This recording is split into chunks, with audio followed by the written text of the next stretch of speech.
Kapag malungkot ako or on a depressive mood ako, talagang lagi kong iniisip para makatulong sa akin is I think, positively tsaka nagiging grateful ako. So, nagpapasalamat ako sa mga bagay na tumulong sa akin sa mga tao na tumulong sa akin kasi that way talaga na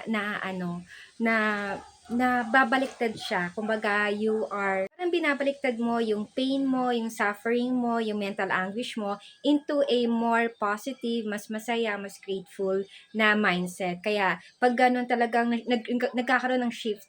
So, parang mind shifting talaga yung ginagawa ko para mas maging positive ako. Kasi kung halimbawa malulunod ako dun sa lungkot, malulungkot ako dun sa questions, what if, what happened, so talagang patuloy ako magiging malungkot, patuloy kong sasaktan yung sarili ko.